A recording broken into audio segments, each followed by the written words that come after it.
Oh là là, quelle galère ce truc. Quelle galère.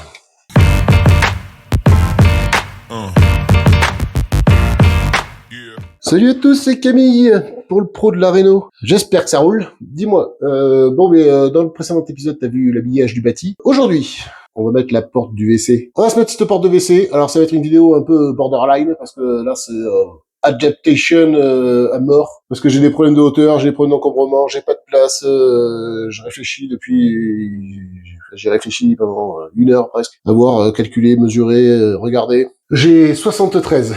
Donc la porte fait 63, le bâti de la porte fait 69.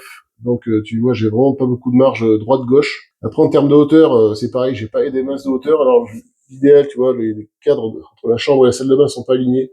Donc moi, pour avoir le maximum de hauteur, je vais aligner mon cadre de porte de WC avec le cadre de la salle de bain. Donc j'ai allongé ma porte, que ce soit confortable. Donc il me faudrait 207 arriver ici. Et quand je mesure pour couper mon cadre, tu vois, à 207, je suis là. Et la porte va venir poser là-dessus. Et quand je mesure 207, j'arrive pile en haut de mon cadre. Donc comme ça, j'ai pas besoin de raboter ma porte parce que ma porte va être tirante, tu vois, venir comme ça. Je vais mettre mon châssis contre là, tu vois. J'ai un petit retour ici, j'ai un petit décroché. Ça fait 3 cm, mon cadre fait 4,5. Donc ma porte va déplacer légèrement ici et après, donc ça gênera pas à l'ouverture. Et comme ça me donnera le maximum de place ici pour pouvoir essayer de faire quelque chose. Donc on va s'adapter, on va faire ça ensemble. Oh, allez, vas-y, casse-toi la gueule. Voilà, hop, ça c'est fait. Donc ce qui est important, c'est de laisser ces traverses. Ils sont mises d'usine quand tu achètes la porte, elles y sont. Parce que ça te tient le cadre, tu sais, l'espacement du cadre, pour que la porte puisse s'ouvrir et se fermer correctement une fois que tu les enlèves. Bon, ben voilà, ça se passe pas comme prévu. Oh là là. Reflection. Je voulais mettre ma porte, tu vois qu'elle est dedans. Le problème, c'est que mes charnières, elles tombent dans le cadre, voire même carrément derrière. Bon. Alors, comment qu'on fait? Ce que je vais essayer de faire, tu vois, la différence entre le rail et le montant, c'est que le montant, il a des petits rebords, ici, que le rail n'a pas. Donc, je vais fixer un rail contre mon mur, un montant sur la porte, et je vais venir faire ça. Voilà. Parce que le rail, comme je t'ai dit, le montant rentre dans le rail. Donc, ça va me décaler mon cadre de porte de exactement 3,5. Là, j'ai 3,5 ici, donc si je reprends mon système D, là, tu vois, le rail dans le mur, ça dans le mur, et ça sur ma porte. Je viens quasiment à fleur du bois. Et je pense que je vais faire ça. Bon allez, j'attrape un rail, un montant à la côte et je mets ça en place. How many the hauteur? J'anglicisme à fond. Donc là tu vois, j'ai mis mon rail contre mon cadre. Derrière, j'ai ma poutre en bois, donc je vais faire ça avec de la vis de 35, comme ça je vais aller chercher ma poutre en bois, tu sais, mon poteau bois qui me tient le plafond. Et après je visse mon rail sur le mur, le montant sur la porte, je les emboîte l'un dans l'autre, et comme ça je peux visser ici avec des vis autoforages sur le côté. Petite dernière pour la route. Tu vois, faut réfléchir, et il y a toujours une solution, toujours.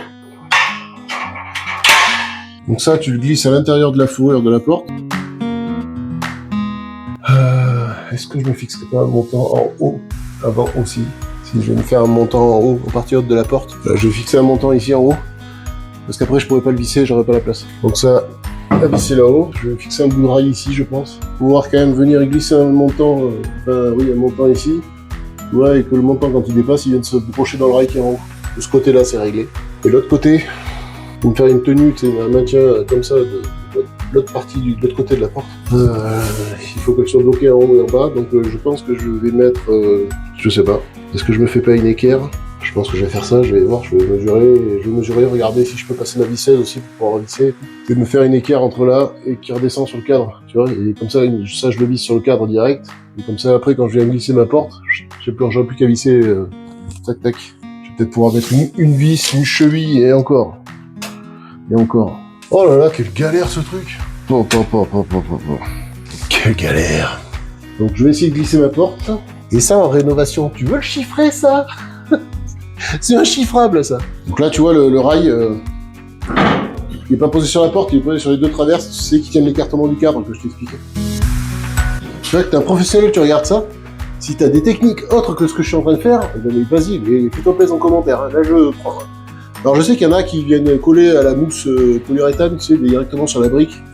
J'ai vraiment pas confiance. Alors là, est-ce que tu comprends mieux l'idée? L'idée c'est que je mette ça, cette partie-là fixée contre la porte, et ce petit retour que je viens de fixer dans le plafond.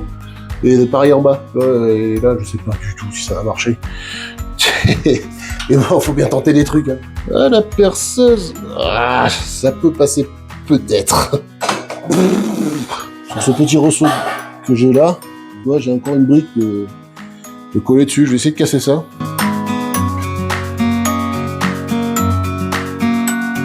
Bon alors déjà ça marche. Déjà je suis bien content. Maintenant je vais aller chercher le mètre. Je vais voir si mon bâti rentre. Il fait 69 ce coquin de bâti. J'ai 69 piles. Alors est-ce que je prends le risque de visser mon rail direct? Ah je sais ce que je vais faire, je vais me tracer le haut de mon rail ici, le reporter de l'autre côté là-bas. Et en théorie ce sera droit. Là faut que j'arrive à venir mettre une vis ici. Là. Tu vois. Et ça repris sur le plafond. Tu vois la problématique là. Et pareil en bas avec la perceuse.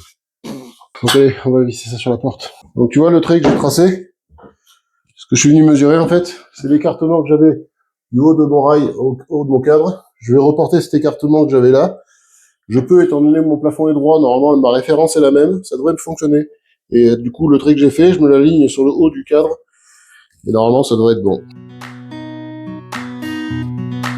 Bon, mais il ne reste plus qu'une chose à faire. Hein. On va aller tester la théorie. Que c'est. Bon, allez, on se l'attend ou quoi? Je vais pas te dire qu'elle me fait flipper cette porte, mais. Que c'est. Normalement, j'ai tout mesuré 25 fois, ça devrait bien se passer. Allez les gars, le moment de vérité.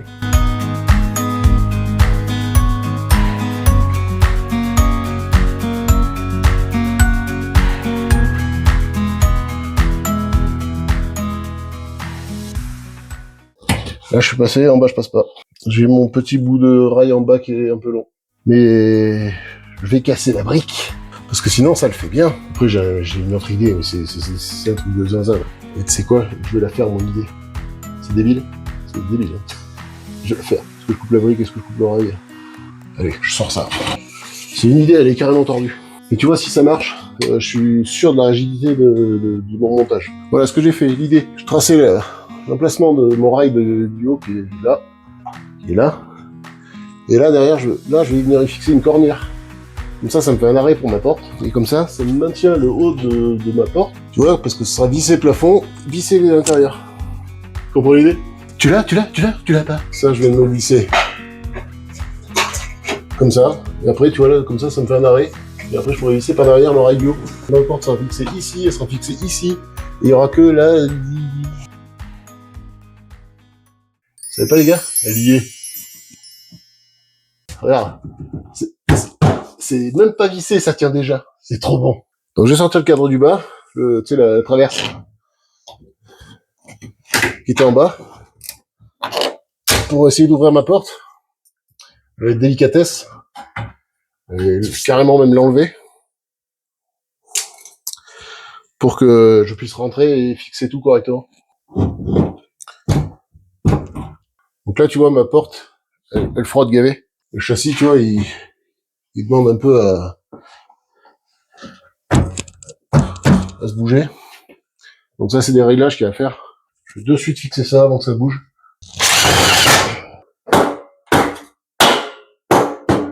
Et là, tu vois, je pense que j'ai réglé le problème.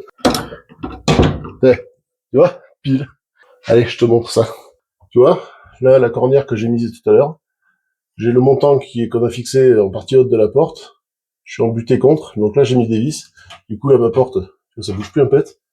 Et là, le système parois de douche, le montant mâle, le montant femelle, le montant mâle, visser l'un dans l'autre, visser, tchic, partout. Ça me crée ce débord et du coup ça vient buter contre le bois et il y a rien qui se voit. Et tu vois la porte, pour dire qu'elle est droite, c'est quand tu l'ouvres et qu'elle s'arrête toute seule et qu'elle reste en position. Donc là, je vais faire filer mon placo par devant, tu vois ici, parce que comme ça, je vais visser là. Là, je vais mettre des chevilles et des vis, même de la colle, je pense. Et visser ici, comme ça me tiendra mon écartement comme ça du cadre pour éviter, parce que là, de la hauteur, mon cadre, il a un peu de flexibilité. Donc je vais lui supprimer cette flexibilité. Mais écoute, je vais finir ça. Et voilà, les moments galères. Alors je suis hyper bien content. Je te promets, après t'es pas obligé de me croire, j'ai pas fait tant de coupures de vidéos que ça. Il y a toujours des solutions, tu vois, il faut se débrouiller, il faut réfléchir.